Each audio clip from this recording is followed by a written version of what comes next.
Kenapa Geoff Max lagi? Sedangkan yang baru kok berkurangnya lebih banyak? Dan kekuatannya seperti apa? Kekuatannya itu, wah ini bisa dibilang... Halo guys, Dimas di sini dan kali ini kita bakal cerita Wolfisius lagi. Kenapa? Ada alasannya. Yang pertama, kita mau cerita kalau ada colorway baru. Nih gue lagi pakai ya. Colorway baru yang warna abu-abu ini jauh lebih cakep. Dan alasan kedua, ada improvement dari review kita terakhir kemarin. Oke, kita bahas dulu dari colorway-nya ya. Kalau kita tahu nih sebelumnya ada grey sama black ya. Nah, sekarang muncullah dua colorway baru. Gue lagi pakai ini namanya warm grey. Jadi grey-nya itu lebih cakep. Secara visual pun menurut gue jauh lebih stunning, lebih menarik yang warm grey ini. Gimana ya menurut kalian? Coba komen di bawah. Karena dengan outfit-outfit gue mungkin yang beberapa warna-warnanya juga kayak begini ya, bukan hitam putih. Ini jadi jauh lebih masuk. Selanjutnya warna brown. Ini juga jauh lebih masuk nih sama outfit-outfit gue yang mungkin warnanya lebih cerah ya, lebih warna-warni. Ini colorway terbarunya mereka. Tapi kan kalau cuma ganti colorway doang atau tambah colorway doang itu bukan real improvement. Makanya kita bawa satu lagi di sini. Lihat, hitam. Apa bedanya? Oke, bedanya ada di sini. Yang langsung kelihatan itu adalah di bagian tangnya ya. Tangnya itu ganti dan kita akan bahas semuanya lebih mendetail. Apa aja perbedaannya versi lama dengan versi baru. Jadi langsung aja kali ya kita gas bedah sepatunya.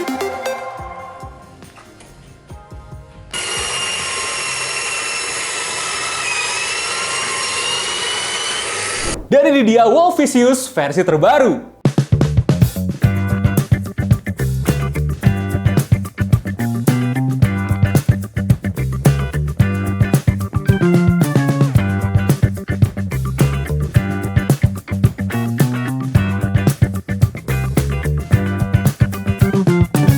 Oke, kayak biasa kita akan mulai dari segi uppernya, tapi izinkan gue ambil versi lamanya ya. 1 hour later. Versi lama gue taruh di sini sebagai referensi. Kenapa? Jadi gini guys, disclaimer sedikit, waktu kita bahas versi pertamanya, kita belum pakai perhitungan yang terbaru. Sampai detik ini kita masih trial and error untuk mendapatkan sistem pengetesan dan penilaian yang paling reliable. Makanya kita masih berubah-ubah terus sampai sekarang sambil kita lagi develop untuk alat, untuk lab, dan segala macamnya. Jadi teman-teman tolong doakanlah kita agar kita bisa bener-bener sampai ke titik yang dimana sangat-sangat reliable untuk teman-teman semua. Tapi thank you banget buat teman-teman yang sudah ikut semua journey kita. Kita sangat appreciate dan tentu saja kita berusaha untuk tidak mengecewakan kalian dan seobjektif mungkin. Makanya dari situ kita juga mengetes ulang ya yang lama ini dan kita akan lakukan penilaian dari versi terbarunya. Oke, pertama run through material dulu ya. Apakah material tangnya ini beneran baru? Tentu saja baru ya. Kita coba bandingkan. Nah, kalau di sini itu dia mesh atau mungkin mesh PVC ya kalau kita lihat. Makanya waktu itu kita tes juga cukup tahan air di sini ya. Tapi begitu kita lihat tang yang terbarunya, ini adalah tang yang sering digunakan di sepatu-sepatu lari. Nah, kalau kalian ingat review kita sebelumnya, kita sempat bilang kayaknya akan lebih oke si tangnya ini kalau diganti dengan tang sepatu running ya. Kenapa? Karena kalau kita recall lagi, tang yang lama itu cukup tinggi, agak mengganggu experience-nya ke usernya karena gesekan-gesekan dari ujung tangnya ini. Nah, salah satu alternatif yang kita sarankan adalah pendekin, rubah bentuknya, atau ganti material sekalian. Dikerjain semua sama Geoff Max, itu yang kita seneng banget. Makanya kita pengen banget angkat ini lagi, karena kalian bisa lihat secara visual. Ya, kita udah potong-potong, ya no trick, nggak ada apapun, ini bener-bener diganti sama mereka. Gokil Geoff Max, thank you banget ya sudah mendengarkan saran. Ya, ini dia, kalian bisa menikmati tang yang lebih bagus, lebih nyaman. Nanti di kenyamanan kita bahas seperti apa impact-nya ya. Kalau kita bahas lagi, sebenarnya di perhitungan kita yang baru, kalau ada beberapa material, kita akan Dremel semua juga. Yang pertama, dari segi mesh-nya kita Dremel, ternyata hasilnya konsisten, di mana kita berikan poin itu 3, di mana poin 3 itu biasanya untuk kondisi mesh yang sudah bolong, tapi nggak sampai jebol, jadi dia ada di tengah-tengah lah, nggak sampai rusak ya jelas, tapi nggak sampai rusak parah sampai jebol, itu kita berikan angka 3. Di sini, dengan di sini itu kita berikan poinnya itu 3, ya sama artinya ya. Dan kemudian kita geser lagi sedikit, di sini ada kulit sintetis ya. Kulit sintetisnya ini ternyata juga kuat, ya dimana kita tahu kulit sintetis kenapa? Karena sudah kita bakar juga di sini. Dan kekuatannya seperti apa? Kekuatannya itu, wah ini bisa dibilang gokil sih, hasil Dremelnya sangat minim sekali. Ya, kalau kita lihat juga memang ada perubahan dari segi kulit sintetisnya, yang dimana dulu juga sebenarnya kuat ya. Tapi kalau kalian pernah punya yang dulu dan kemudian pegang yang baru ya, ini jauh lebih lembut, lebih enak dari pegangnya ya. Intinya ini memang terasa lebih baik, terasa lebih premium meskipun sedikit. Dan hasilnya sebenarnya hasil pengatasannya sama aja sih ya. Bedanya tipis ya, sama-sama beda tipis. Dua-duanya sudah sangat kuat. Kalau yang lama itu kita bisa berikan poin 4 dari 5. Dimana poin 5 itu kalau benar-benar tidak ada damage sama sekali. Kalau ada damage sedikit kita berikan poin 4. Dan itu terjadi di material yang lama maupun material yang baru. Goks. Bahkan kalau boleh disclaimer, material yang baru ini sedikit lebih kuat. Goks. Nah, ada apa lagi? Ternyata kita ngetes juga liningnya ya. Ini nih, kalau kita pernah cerita di sebelum-sebelumnya sebagai walking shoes yang kita nominasikan terbaik di tahun itu ya. Ini salah satu lining yang paling enak meskipun pakai kulit sintetis. Nah, gimana hasilnya? Kita coba Dremel ulang. Ya, di sini ini jebol, dan dimana kalau kita jebol di tes Dremel itu kita berikan angka 1, poin terendah ya, dari 1 sampai 5. Sedangkan kalau jebol tapi nggak sampai rusak gitu ke dalam-dalamnya, minimal dia kebuka aja sampai bagian busa di dalam, kita berikan poinnya 2. Jadi secara material yang ada di upper itu semuanya improve. Jadi goks juga sih kalau menurut gue ya. Kalau sebelumnya tuh rata-rata mungkin poin yang bisa kita berikan itu adalah 6, sekarang menjadi 7 untuk material uppernya. Nah, kita lanjut lagi ke midsole-nya. Ini jujur mau disclaimer juga sama teman-teman ya, dari midsole kita memang belum berikan penilaian dengan cukup baik, makanya kita coba lakukan terbaik apapun yang kita bisa. Minimal kita cuma mau identifikasi aja dulu deh. Kalau mau ratingnya sebenarnya menurut kita ya tidak ada perbedaan signifikan dari yang lama dengan yang baru. Karena apa? Material yang digunakan sama dan hasil tes durometernya juga sama. Iya, jadi tes durometernya itu kita coba perbaiki aja, dimana kita sekarang menilai di bagian dalam. Kita mendapatkan angka terbarunya itu pengetesan beberapa kali untuk durometer, hasilnya konsisten 14,5 di midsole, baik di yang lama maupun di yang baru, jadi sama aja. Dan untuk insole-nya itu di 27, sedikit berbeda tapi perbedaannya nggak signifikan. Dimana kita sempat konsultasi juga sama pabrik untuk durometer Sure A, ketika selisihnya itu 0,5, 1 sampai 2 itu masih dalam range yang mirip. Jadi sebetulnya sama-sama aja, tidak terlalu jauh berbeda, tidak terlalu perlu dianggap penting gitu ya perbedaan itu. Oke, next gue mau bahas dari segi outsole-nya. Di sini outsole-nya juga agak menarik guys, dimana kalau by identifikasi ini terjadi perubahan dari rubbernya. Jadi bukan perubahan di midsole ya yang ada ya, tapi perubahan di rubbernya. Dimana kita menemukan kalau rubbernya itu tuh lebih tebal satu ya. Jadi di yang lama itu 4,9 mm ya. Sedangkan di yang baru itu tebalnya 5,7 mm. Jadi lumayan ya, signifikan ya. Nah, kita coba Dremel ulang kembali dua-duanya. Ternyata memang yang lama itu lebih tahan ya. Kita dapat poinnya 3 dari 10 ya. Untuk angkanya ya berkurang 3,9 mm setelah di Dremel gitu ya. Sedangkan yang baru kok berkurangnya lebih banyak? Ya nggak apa-apa, itu swatitis. Dia berkurang 4,8 mm gitu kan. Dan kita berikan rating 1. Jadi untuk angka yang di atas 4 gitu pengerangannya itu bener-bener udah di angka 1. Jadi ini bukan berarti jelek guys. Dimana ini artinya memang dia lebih tidak tahan abrasi, itu satu, bukan material lebih durable. Tapi apakah cukup? Jawabannya sangat cukup sebenarnya. Kenapa? Karena dia bikin lebih tebal. Jadi teman-teman nggak perlu takut, ini adalah teks ekstrim kita dan kita stand dengan pengetesan ini gitu ya untuk kita develop ke arah yang lebih baik lagi. Minimal dengan pengetesan ini tuh kita bisa menjawab dia bisa bertahan sejauh apa. Dan dua-duanya tuh sebenarnya masih bersisa si rubbernya, meskipun tipis ya. Tapi kalau gue disuruh milih harus yang mana? Menurut gue lebih baik yang baru karena dia lebih tebal. Kenapa ini jadi penting? Kita coba cerita sedikit, teman-teman pasti pakai sepatu ini untuk keperluan di jalan-jalan Indonesia, yang dimana jalan Indonesia itu rusaknya dahsyat sekali.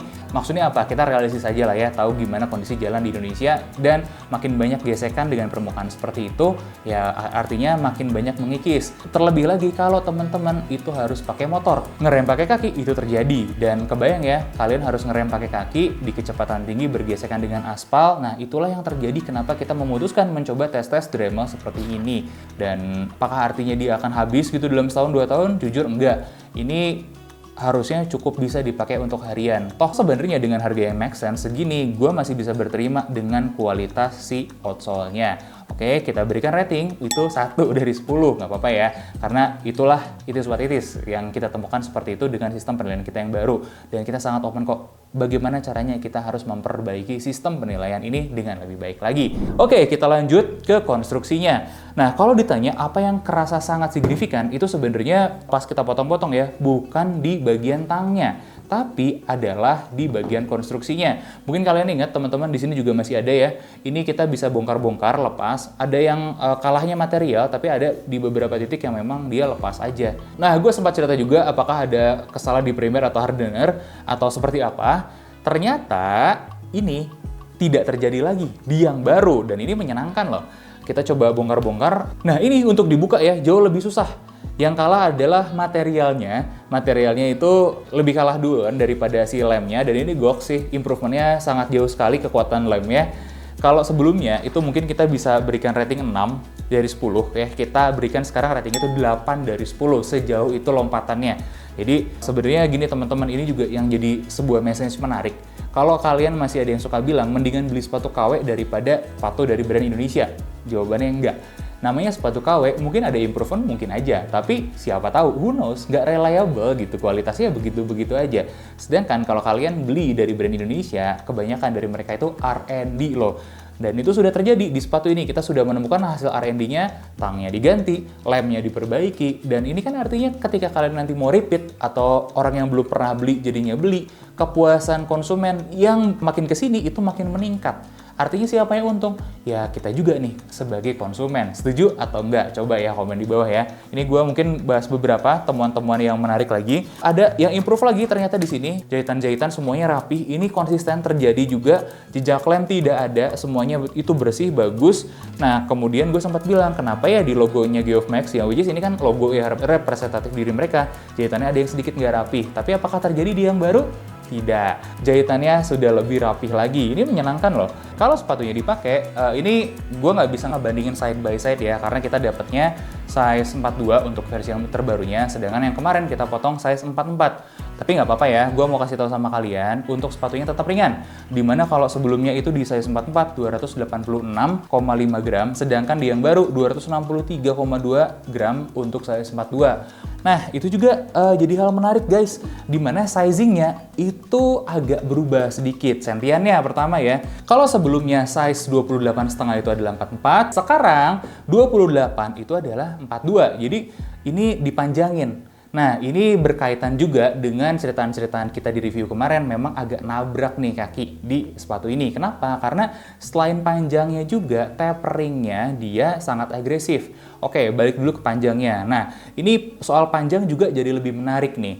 Artinya, kita sekarang dapat sampai panjang 30 cm di Wolfisius. Yang dimana 30 cm itu biasanya masuk ke size 46. Bahkan gue pun pakai di size 45 ya.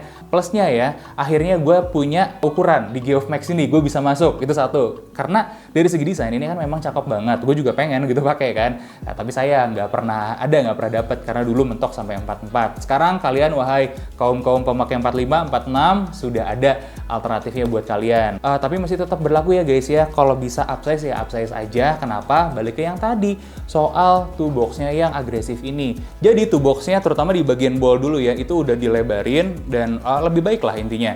Jadi lebih lebar lagi. Mungkin kalau kalian pengen tahu di size 45 yang panjangnya 30 cm itu lebarnya berapa? Nih, 108,0 ya. Ini segini di yang gua pakai. Oke, gimana rasanya pakai tang yang baru di sini? Kalau sebelumnya kita sempat cerita di bagian tangnya ini kan keras, kaku, dia agak menggesek pergelangan kaki ke atasnya ya. Nah, sedangkan di sini enggak. Dia lebih lembut, lebih fleksibel, lebih enak jadinya. Ini membuat kenyamanannya cukup naik ya secara signifikan di bagian sini. Meskipun kalau kita bahas ke yang lain, tidak banyak perubahan kenyamanan yang terjadi. Selain tadi ya, sepatunya jadi lebih longgar, lebih enak lah dipakainya sama orang Indonesia. Jadi dari segi kenyamanan, peningkatannya cukup oke. Gripnya juga sama aja sih. Kalau dari segi grip, dia di lantai licin bagus, di lantai basah juga oke, nggak masalah, kita masih bisa gerak meskipun nggak sampai mencengkeram banget gitu, nggak. Tapi kita masih bisa dapat cengkeraman yang cukup, nggak bikin kita jatuh. Nah, ini juga nih, sebagai sepatu jalan, walking shoes ya, dia punya rocker yang cukup oke. Ini rockernya membantu langkah kita jadi lebih ringan, ditambah sepatunya itu begitu ringan. Ini jempolan sih memang sebagai walking shoes yang mau dipakai tempur sehari-hari, ini thumbs up sih kalau menurut gue ya. Oh ya, gue ada yang lupa loh ngebahas heel dropnya ya. Pertama kita bahas dulu ya dropnya. Dari belakang itu di size 42, ketinggiannya 28,2 mm, sedangkan tinggi yang di bagian depannya 16,0 mm. Ya artinya kita dapat heel drop itu 12,2 mm. Nah, dengan drop yang cukup tinggi, ini masuknya udah tinggi ya, di 12,2 mm lebih ini, artinya load-nya itu akan agak terasa mungkin di lutut, tapi harus kita coba lebih panjang lagi. Yang kedua, mungkin temuan kita juga, ini bukan sepatu untuk berdiri lama. Jadi memang enaknya itu untuk moving terus, untuk jalan gitu ya. Dan kalau kalian jalan cepet, mungkin sedikit insight tambahan, kalian akan lebih nyaman pakai sepatu ini. Kenapa? Karena kalian tuh bener-bener difasilitasin. Orang-orang yang jalannya cepet, ini tuh satu, jalannya bisa jadi lebih cepat lagi karena anatomi sepatunya, rockernya, dan bobot sepatunya yang begitu ringan. Nah, itu aja mungkin insight dari kita. Untuk performance-nya, by the way, kita naikin ya. Kalau sebelumnya kita dapat angka 7 untuk kenyamanan dan performance, maksud gue ya. Sekarang kita berikan di angka 7,5. Nah, ratingnya seperti apa? Ratingnya setelah kita total-total, kita dapat angka 6,5. Tapi apakah ini jelek? Apakah ini buruk? Enggak juga. Jadi ini adalah dengan sistem penilaian terbaru. Pun dengan sistem penilaian kita yang lama gitu ya, ternyata dapatnya 6,4, memang improve. Balik lagi, sebenarnya ini adalah one of the most recommended walking shoes by kita ya. Ya, kita memberikan nominasi untuk 5 sepatu, salah satunya untuk Wolfisius ini. Nah, menurut kita, dengan improvement yang terjadi, ini sebenarnya tetap menjaga marwahnya sebagai salah satu walking shoes yang kita rekomendasikan secara sangat percaya diri nih ya. Ini sebagai salah satu walking shoes yang jempolan, karena selain desainnya, menurut gue ya sangat-sangat menarik, memuaskan. Paling hati-hati aja buat kalian yang kakinya lebar, karena ya memang didesain untuk kaki rata-rata aja ini ya. Dan kalau kalian memang sudah cocok nih, sizingnya sudah masuk, kalian udah pernah beli nih sebelumnya, menurut gue improvement yang ada sekarang itu membuat kenyamanannya dan performanya jadi jauh lebih baik dan jauh lebih menarik lagi. Itu aja sih menurut gue, dan thumbs up buat Geoff Max yang masih R&D dan masih terus improve. Oke teman-teman, gue nggak tahu gimana pendapat kalian, silahkan komen juga di bawah gimana tentang improvement ini. Kalian bisa appreciate, kalian bisa mungkin kasih masukan lagi, karena ternyata Geoff Max nonton video kita ya gitu ya. Nah, itu aja dari gue teman-teman. Jangan lupa like, comment, dan subscribe, bantu kita sampai 1 juta subscriber. Gue Dimas undur diri, sampai ketemu di bedah sepatu selanjutnya.